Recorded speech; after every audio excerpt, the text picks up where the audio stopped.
네, 안녕하세요. 반갑습니다. 코인아빠입니다. 자, 오늘은 이제 다음 주와 그리고 이제 이번 주에 영향을 미칠 수 있는, 이더리움 등락에 영향을 미칠 수 있는 이슈에 대해서 오늘 알아보는 시간을 갖도록 하겠습니다. 그런데 월요일 아침부터 1% 넘게 또 하락을 보여주고 있죠. 힘이 많이 빠지실 텐데, 일단은 저녁 시간대 결국 이 미국 투자자가 주도하고 있는 시장이 뭐예요? 바로 암호화폐 시장이죠. 그렇다 보니까 우리가 주로 보는 지표가 있죠. 그게 바로 지금 하단에 보이시는 이 코인베이스 프리미엄 지표입니다. 그래서 보통 이 시장의 상승이 끝난다라고 했을 때는 보통 이제 코인베이스 프리미엄 지표를 보면 이제 대략적으로 알 수가 있습니다. 그래서 지난 2024년 12월 달에도 코인베이스 프리미엄 지표가 음수를 나오는 순간부터 해서 계속 음수가 나왔었잖아요. 그죠? 상승 추세가 시작된부터는 이제 코인베이스의 프리미엄 지표가 양수를 띄었고요. 그렇죠? 이런 것들을 통해서 알 수 있듯이 결국 이 암호화폐 시장은 미국 투자자들이 주도하고 있는 시장이기 때문에 실질적으로 이제 저녁 시간대 그리고 이제 오후 시간대부터 해서 시장의 방향이라는 게 결정이 됩니다. 그래서 지금 오전에 보여주고 있는 등락은 크게 중요하지가 않다. 단 현재 상황에서 이런 의미 없는 하락을 보여주고 있는 부분들이기 때문에 저녁 시간대 정도부터 해서 일부 회복해주는 흐름들을 보여줄 수 있기 때문에 지금 등락에 대해서는 크게 스트레스를 받지 않으셨으면 좋겠습니다. 오후나 저녁 정도 되시면 아시겠지만 좀 더 회복해주는 흐름들을 많이 보여줄 거예요. 그러다가 이슈가 터지면 양봉으로 또 바뀌게 되기도 하고요. 그렇죠? 그래서 너무 걱정하지 마세요. 오전 등락은 그렇게 중요한 게 아닙니다. 아시겠죠? 자, 그리고 이제 또 한 가지만 또 보고 넘어가 보도록 하겠습니다. 자, 이거는 기사가 나오지 않아가지고 제가 이렇게 구독자방에다가 올려드린 글인데 이더리움 가격에도 영향을 미치는 부분들이에요. 자, 트럼프에 대한 얘기가 나왔는데 첫 번째로는 중국과의 대두 협상 타결 확신, 그리고 두 번째로는 중국에 대한 관세를 낮출 수는 있다. 하지만 그들도 우리를 위해서 무언가를 해야 된다. 자, 우리가 여기서 가장 중요하게 봐야 되는 게 뭘까요? 대두 협상이 타결된다. 잘 협상이 된다라는 건가요? 대두인가요? 아니죠. 트럼프가 말하고 있는 어조예요. 이 어조를 통해서 우리는 무엇을 알 수가 있죠? 트럼프가 그래도 협상할 의지는 갖고 있구나라는 것을 우리가 알 수 있는 부분들이에요. 아직까지 한 10일 정도 시간은 분명히 남아있는 것은 확실하나 현재로서 봤을 때 오히려 시장을 반등시킬 수 있는 이슈로 작용할 수 있다는 부분들이 있죠. 그래서 지금 보시게 되시면 제가 써놨던 것들, 대두가 핵심이 아니라 전체적으로 포괄적으로 봤을 때 중국과의 무역 협상에 대한 긍정적인 신호라고 볼 수 있다라는 것을 여러분들께 말씀을 드리고 싶습니다. 그리고 이 관세에 대한 부분들은 어떤 부분에 영향을 미치게 될까요? 당연히 물가에 영향을 미치게 되겠죠. 그래서 오늘 새벽에 나왔던 이슈 체크해보게 되면 속보, 자, 미국 CPI 물가 뒤늦게 발표 예상 밖 3.1%. 이 3.1%가 어떤 의미를 가지고 있을까요? 지금 보시는 것은 미국 소비자 물가 지수입니다. 그래서 이 3.1%는 예측치가 현재 3.1%다라는 부분들이에요. 다시 말씀을 드리지만 3%대로 넘어갔다라는 것 자체가 문제가 될 수는 있습니다. 그런데 가장 중요한 것은 제 개인적인 의견으로는 3%대면 약간 안정적인 축에 속한다라고 생각을 합니다. 대략 한 3.5%로 넘어가면 문제가 될 수 있겠지만 3% 수준이면 시장의 등락이 발생될 수는 있겠지만 큰 문제를 일으킬 만한, 충격을 줄 수 있을 만한 이런 수준은 아니다라고 생각을 해요. 그래서 큰 문제가 되지는 않을 것으로 저는 생각을 하고 있지만 가장 중요한 것은 시장이라는 것은 어떤 걸 먹고 사나요? 자, 꿈을 먹고 살아가는 겁니다. 마찬가지예요. 그 꿈이 어떤 꿈인지가 가장 중요합니다. 자, 기대감으로 부푼 꿈이냐 아니면 실망감으로 부푼 꿈이냐, 이게 가장 중요하다라고 생각을 해요. 그래서 이 3%, 3.1%라는 수치가 나와줬을 때 시장에 대한 분위기에 따라서 이게 바로 회복을 해줄 것인지 아니면 잠깐 이렇게 좀 크게 하락을 보여줄 것인지 이런 부분들이 결정될 가능성이 높다라고 생각을 합니다. 그리고 가장 중요한 것들, 이 PC에 대해서 제가 말씀을 드릴 건데, 일단은 제가 아까도 말씀드렸다시피 3.1%라는 수치, 결국 제가 저저번 주에도 말씀드렸던 이 클리블랜드 연방준비은행의 이 나우 인플레이션 캐스팅이라는 이런 사이트가 있습니다. 그래서 연방준비은행에서 발표하는 현재 예상 CPI에 대한 흐름들이에요. 그래서 이제 10월 달에 발표되는 게 뭐예요? 10월 달에 발표가 되는 것은 9월 달에 CPI가 10월 달에 발표가 되는 것들인데, 지금 보시게 되시면 9월 30일 기준으로 보셨을 때 3.22%죠. 그렇죠? 예상치를 상회할 가능성도 우리가 어느 정도 열어둬야 된다. 그러면 이 물가라는 거, 결국 관세라는 부분들이 물가에 영향을 미치게 되기 때문에 결국 물가도 향후에 어떻게 될지는 관세 타결 여부가 상당히 중요하겠죠. 그래서 CPI가 발표가 되었을 때 공포감을 조성할 수는 있겠지만 이 관세에 대한 협상이 무난하게 잘 흘러가게 된다면 이제 CPI, 물가에 대한 부분들이 시장에 반영되는 불확실성이 크게 시장에 영향을 미치기는 어렵다는 거예요. 쉽게 말씀을 드려서 관세만 해결이 된다면 관세에 영향을 주는 이 물가는 이 조그마한 부분들이기 때문에 관세만 해결되면 물가도 시장에 크게 영향을 미치진 않을 것이다 라는 부분들을 말씀을 드리는 겁니다. 아시겠죠? 자, 그런데 중요한 게 하나 있습니다. 자, 여기서 보셔야 되는 건 뭐예요? 바로 이거는 지난 기사인데 여기서 제가 말씀드리고 싶은 부분들은 9월 금리 인하 핵심 변수는 PCE 지수 발표다 라는 거예요. 그렇죠? PCE는 뭐예요? 개인 소비 지출 물가 지수예요.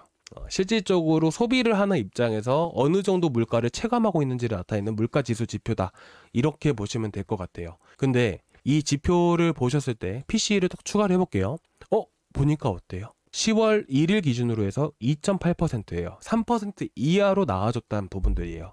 그래서 이번 24일에 CPI가 발표가 되겠지만 보통은 이제 31일에 PCE가 같이 발표가 됩니다. 근데 이번에 이게 발표가 될지 안 될지는 모르겠어요. 근데 발표를 한다라고 하게 된다면 CPI로 떨어졌던 것들이 PCE로 인해서 다시 회복해 줄 수 있고 31일이면 이제 관세 협상에 대한 얘기들이 이제 수면 위로 드러나겠죠. 협상에 대한 부분들이 확실시 될 겁니다. 어떤 결과 나올지. 그러면 이에 대한 이슈도 같이 더해져서 상승하는 흐름들이 나와줄 수가 있을 것 같아요.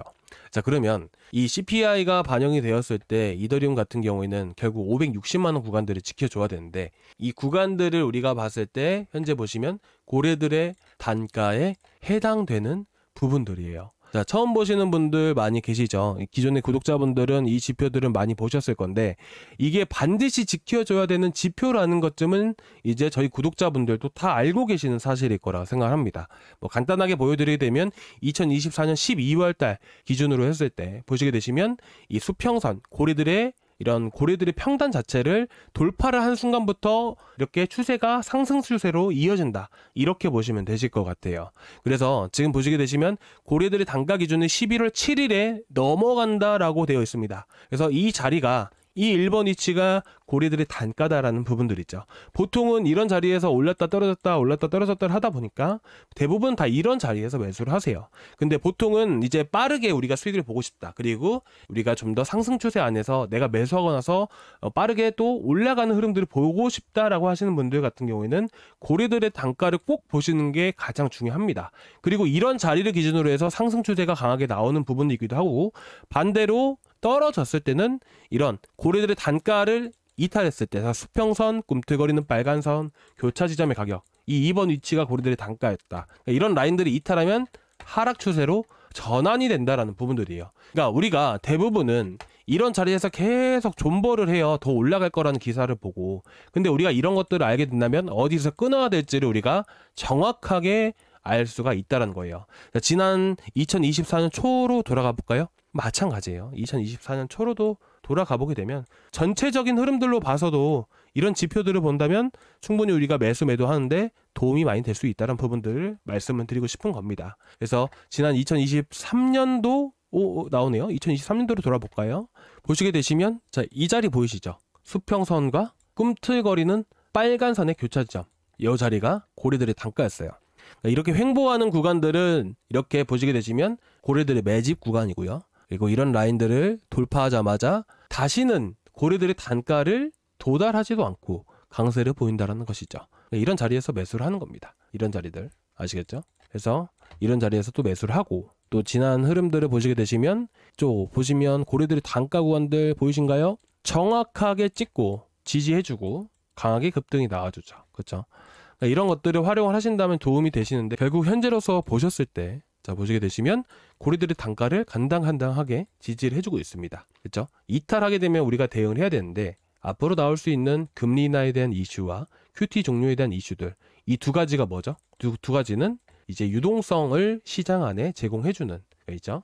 양적 완화에 대한 효과들을 나타내는 이런 이슈들이기 때문에 앞으로 이런 이슈들을 봤을 때는 당연히 상승할 가능성이 매우 높다라고 생각합니다. 그러면 우리가 지금 추가 매수를 고려하시는 분들도 계실 거고 신규 매수를 고려하고 계신 분들 같은 경우에는 이런 지표들을 보고 매수를 해보시면 좋은데, 월요일에 이제 160만 개 정도의 물량이 나올 수가 있어요. 그래서 좀 나오는지 흐름들을 좀 보고 그 다음에 제가 좀 더 저점 구간들, 고래 단가에 맞닿는 구간들, 현재 560에서 570만 원 구간 사이로 측정이 되는데, 이런 구간들에 도달을 했을 때 여러분들께 좀 매수를 잡아드리고자 합니다.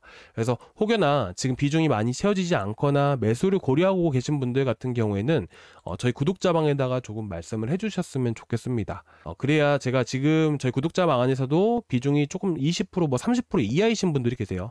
그런 분들은 최근에도 뭐 3% 이런 식으로 해가지고 좀 더 비중 확대 전략을 제가 잡아드리고 있습니다.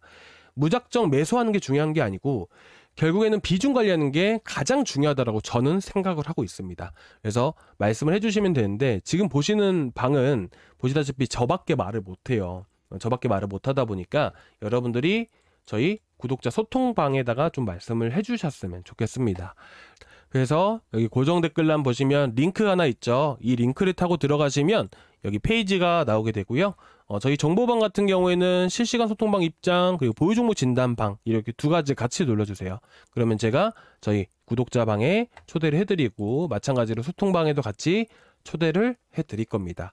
그래서 혹여나, 그리고 제가 잠깐 하나 말씀을 드릴 게 있는데, 제가 고리들이 단가 구간들 이런 것들을 항상 말씀을 드렸잖아요. 이런 코인들 말고도 대부분 다른 코인들에게도 똑같이 해당이 됩니다. 예를 들어서 최근에 가장 많이 올라갔던 코인이 뭐예요? 멘틀이죠, 멘틀. 그렇죠? 이 멘틀 같은 경우도 고래들의 매집 구간들부터 해서 전체적으로 다 확인이 가능해요. 그래서 이 에이지 컨슘들한 지표들을 우리가 쭉 이렇게 보게 된다면, 자, 우리가 현재 이 쭉 긴 막대가 보이실 거예요. 이 막대가 뭐냐면 고래들의 대량 매집이 이루어졌던 구간들을 얘기를 하는 거예요. 그래서 고래들의 단가를 넘어가는 순간부터 해서 또 마찬가지로 이더리움처럼 계속 강세를 보이게 되죠. 그래서 고래들의 단가가 제가 기억하기로는 800원인가 그랬던 것 같아요. 그래서 이 당시 0. 몇 달러에서 2.87달러까지 급등을 했던 부분들이니까 이런 코인들도 같이 나가고 있습니다. 그래서 여러분들이 혹시나 걱정되시는 알트 코인들도 있으시면 언제든지 말씀을 해주시고요. 아시겠죠? 자, 그리고 이제 이더리움에 대해서 160만 개 정도 되는 물량에 대해서만 뭐 간단하게 말씀을 드리고, 다음 시간에 이전에 이 물량들이 나왔던 흐름들을 좀 보게 되면서 여러분들께 좀 말씀을 드릴 건데, 이게 무슨 말이냐 하냐면 이 밸리데이터 Q라고 해서 기존의 밸리데이터들이 들고 있던 이더리움의 물량이 있습니다. 그래서 현재 보시면 엑시트 물량이라고 하죠. 9월 10일날, 9월 11일날 늘어나는 게 얼마예요? 100만 개에서 260만 개로 늘어나게 되죠.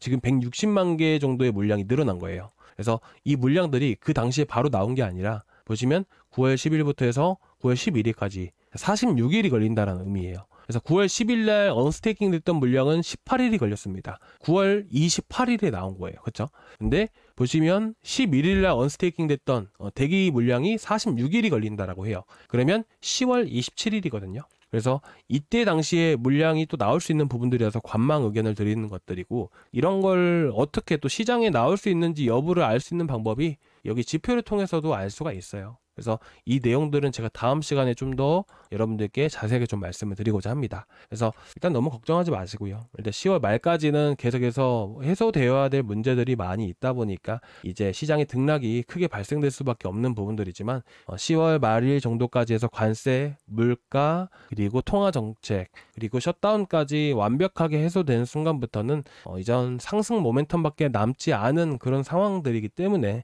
여러분들이 너무 걱정하지 않으셨으면 좋겠습니다. 일단은 10월 말까지는 계속해서 횡보하는구나, 이 정도로만 알고 계시면 될 것 같아요. 자, 오늘 여기까지 준비했는데 조금이나마 도움 되셨다면 구독과 좋아요 한 번씩 부탁드리도록 하겠습니다. 감사합니다.